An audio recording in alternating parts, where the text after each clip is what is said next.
I want to eventually make some videos for Ellen DeGeneres because I really would like a $20,000 check, a car, and some other things that she's given away. Hello! What about the Angemeister? It's all good. I don't need any of her stuff, but still. I want her to know that I was the one that sent those tap shoes. So I bought some Ellen DeGeneres paraphernalia a while ago, and I'm like, I'm going to make all these videos for you, and I haven't gotten to it yet, but it's all good, so hang on.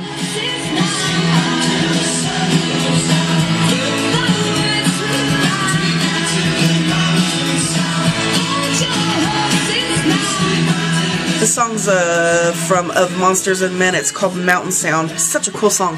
Okay, I'm going to show you really quick, hopefully, a little bit about what I do.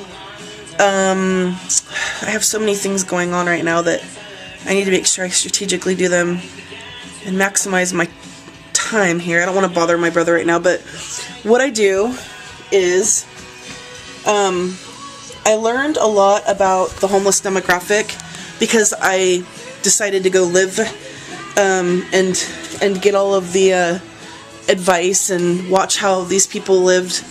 And it's one of my #1 things is homelessness, and all the Beatitudes talk about how all these people are going to inherit the world.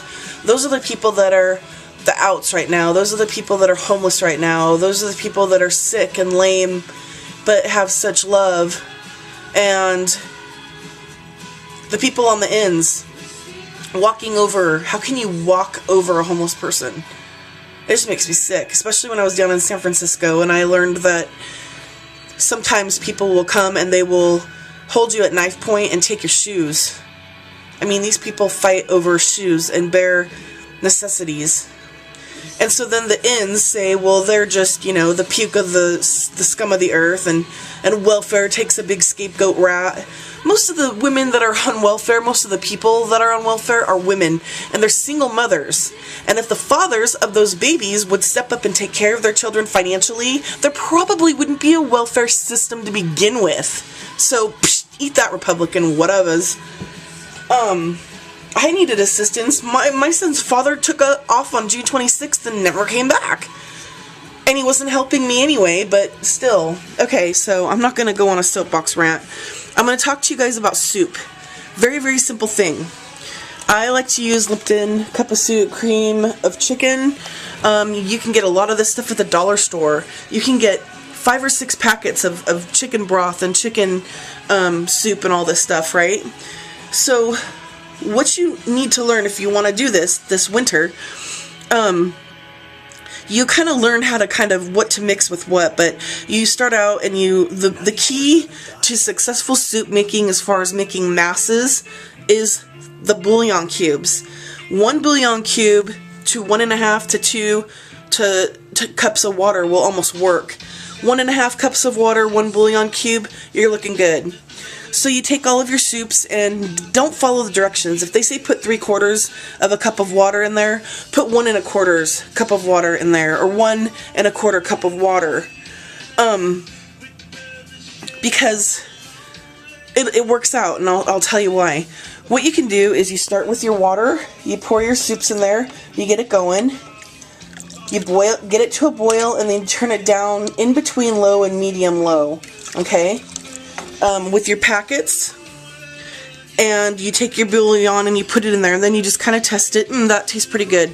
Then you're going to take some carrots, some chopped onions, some celery, something to give it some, you know, a little bit of roughage for them. It's really small pieces of broccoli and cauliflower, but not big pieces that aren't going to cook all the way. I recommend using frozen broccoli and cauliflower. Mix that in there with it, get it going up to a boil again, and it's about changing the temperature is how you're going to thicken this soup. One of the things that people don't pay attention to is the fact that you can thicken a creamy soup with butter.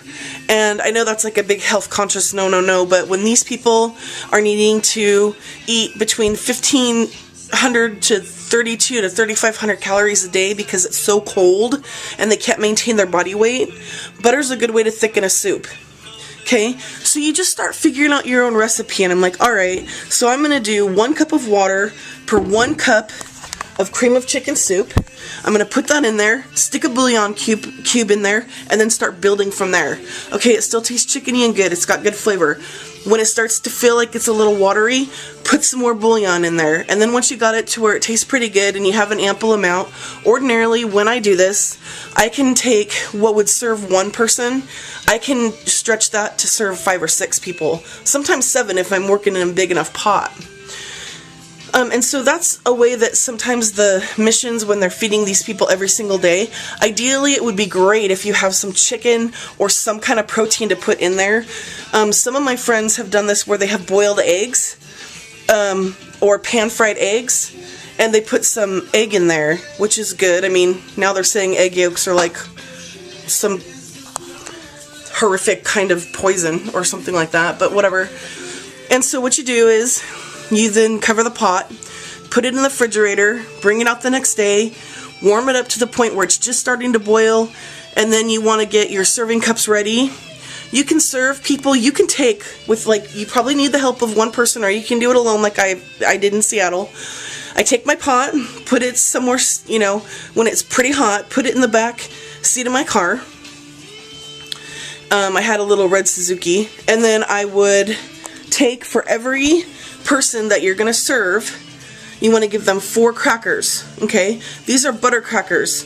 If you're going to give soda crackers instead of the butter crackers, then you want to give 5, 6, or 7 crackers, because what the crackers do, of course, is once they get wet, they they bulge, and so that will give them the feeling that they're getting the nutrition that they need and that they're not hungry anymore.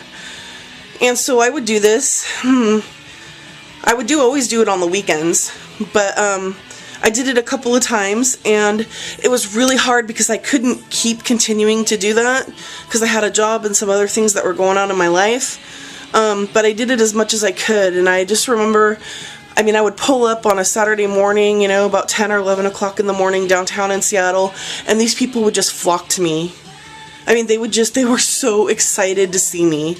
And I even went to this play with my friend James, and we were in this theater watching his friend Vicky at this event, and I ended up creeping out of the theater and straggled over to a church, and they were having like a Bible study or something going on. And I just sat down and I was talking to them, and we were all talking. Anyway, point being, I went back to the reception area, like after, you know, where everyone's having champagne and stuff, and I was kind of grabbing these chocolate truffles that they were giving away. I got like 3 boxes, and we were driving home, and there was this old black woman. She looked about maybe 54, you know, shaking out on the corner, and I was like, here, and I threw her the chocolates, and she was like, oh, God bless you. It's just like Liar Liar, man. Before Jim Carrey gets it, he passed the old homeless guy every day, and he's like, all I want to do is get from my car to my office every day without having to put up or encounter the decay of Western society, blah. And then Jim Carrey gets it. He gets God, he gets love, he gets what it is, and he throws all of his money to this guy, and change and bills, and he said, but it won't make you happy. Jim Carrey is like seriously one of my heroes. And he's bipolar and I'm bipolar, and together we could be like tripolar or something, I don't know. Anyway, the last thing I want to share about what I do that some people find fascinating is I never open and use a whole box and throw it away. If I buy popcorn, what I'll do is I'll make Christopher and I 2 of them if there's 3, and I take 1 of them, and I used to leave the box shut, like, and decorate it and stuff, but people seem to be intimidated when they can't see what's in it, because you guys are freaking fearful over nothing. But I leave the parts open now, and I'll just go and I'll set that somewhere and leave. When I have cup of soups, and I leave anything, macaroni and cheese, and that's kind of a hard one because you gotta cook it. But you could open my cupboard, and if I run out of sugar, then I find something sweet to put in the box, and that's just what I do. Thinking outside the box. Alright, thanks for watching, and remember, wherever you go, there you are.